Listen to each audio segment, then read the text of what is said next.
सच्चे प्यार की खातिर पियाली ने वरुष का प्यार ठुकराकर शादीशुदा कैरों का हाथ थामा, लेकिन धोखा खाकर फिर लौटना पड़ा।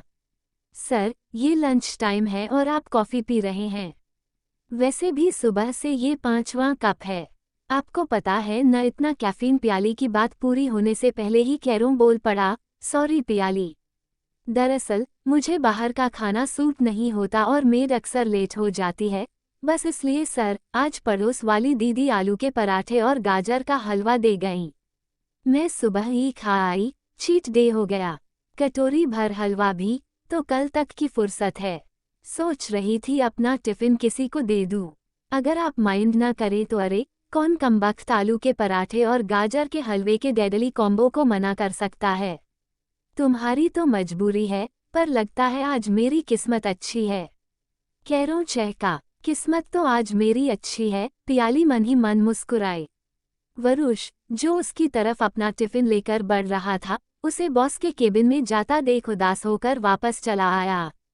वह पहले दिन से ही पियाली के प्यार में पड़ चुका था, ये बात पियाली भी जानती थी। पर एक मामूली से एम्प्लॉय में उसे कोई दिलचस्पी नहीं थी। कारण यही था कि वह अनाथ थी। बचपन से ही अभावों में जीती रही। उसे किसी ने गोद भी नहीं लिया। अपने दम पर पढ़ लिखकर जॉब कर रही थी और चाहती थी कि कोई अमीर आदमी उसे पसंद कर ले। बचपन में जिस लंबे कद के कारण उसका सब मजाक उड़ाते थे, वही उसके काम आया। अब चूंकि वह कमाने लगी थी, उसने अपनी ग्रूमिंग पर काफी खर्च किया। Regular gym, diet, exercise, supplement, fashionable dress, style से कटे कलर्ड बाल, छुटपुट मॉडलिंग से शुरुआत करके अब वह इस मल्टीनेशनल कंपनी की परमानेंट मॉडल और एम्प्लॉय बन चुकी थी। वरुष जानता था कि उसकी नज़र बॉस पर है, पर वे शादीशुदा थे। तभी जैसे बिल्ली के भाग्य से छींका टूटा और बॉस के डिवोर्स की चर्चा पूरे ऑफिस में फैल गई। पियाली यह मौका हाथ से नहीं जाने देना चाहती थी। फिर जैसे किस्मत उसी के लिए सब खेल रच रही थी। एक एड कैंपेन की शूटिंग के लिए 15 दिन के लिए उसे बॉस के साथ साउथ अफ्रीका जाने का मौका मिल गया।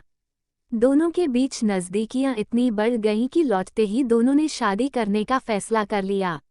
एक बहुत ही छोटा सा गोपनीय फंक्शन रखा गया।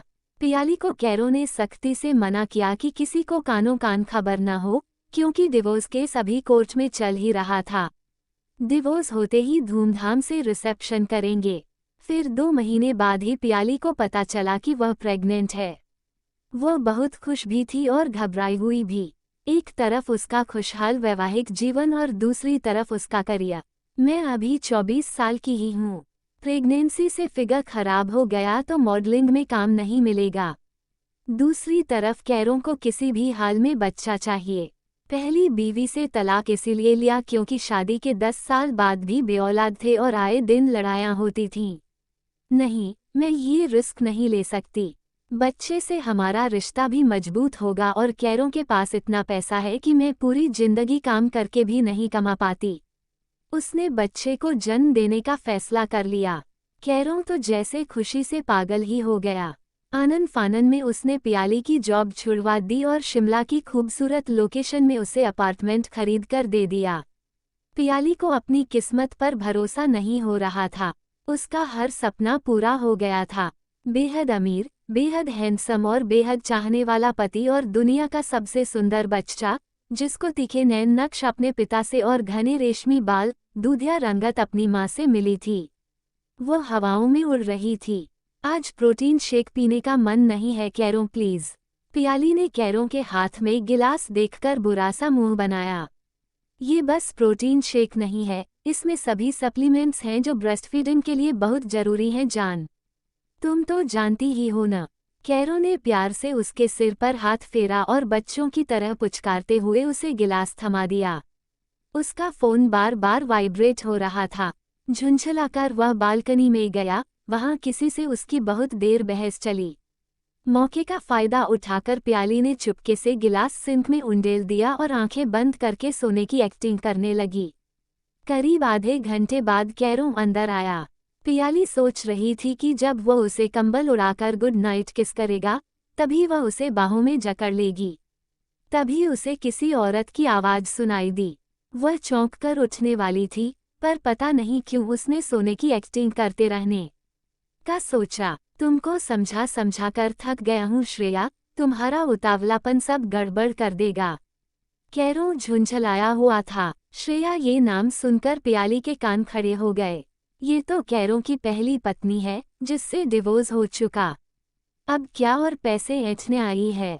ओह, मेरा उतावलापन तुम्हें अंदाजा भी है। साल भर से अपने पति को किसी दूसरी औरत के साथ रहते देखकर कैसा लगता है। कहीं ऐसा तो नहीं कि मुझसे मन भर गया है और इस नई नवेली कली में ज्यादा रस आ रहा है। पर भूलो मत, मैं श्रेया चोपड़ा हूँ। जो भी तुम्हारे पास है सब मेरा है, तुम्हें चुटकियों में बर्बाद कर सकती हूँ। श्रेया फुफकार रही थी। देखा तुमने, मैंने कहा था ना, यही सब होगा। लेकिन वह तुम ही थी जो मानने को तैयार नहीं थी। मैंने कहा था सरोगेसी करवा लेते हैं, तुम्ही ने कहा कि जमाने भर की कानूनी उलझनों में पड़ने से अच्छा है कि मैं इससे शादी का नाटक कर लूं। इसके आगे पीछे कोई नहीं है। गरीब है और बहुत सुंदर, आकर्षक, लंबी, पूरी जवान है। इस कंडीशन में नहीं है कि बच्चा पाल सके तो कोई ना नुकुर भी नहीं कर पाएगी और जब चाहे पीछा छुड़ा लेंगे। हमारा क्या ही बिगाड़ लेगी। और अब तुम ही मुझ पर शक कर रही हो, कैरो ने धीमे लहजे में कहा। शक होगा ही न, मेरा आइडिया था बच्चा होते ही इससे पीछा छुड़ा लेंगे। लेकिन अब तो 2 महीने हो चुके डिलीवरी के, तुम अभी भी इसके पल्लू से बंधे हो। श्रेया कुछ सुनने को तैयार न थी। देखो, ये हमारे बच्चे के फ्यूचर का सवाल है। 6 महीने माँ का दूध जरूरी है, उसके बाद तो हमारे पास जिंदगी पड़ी है।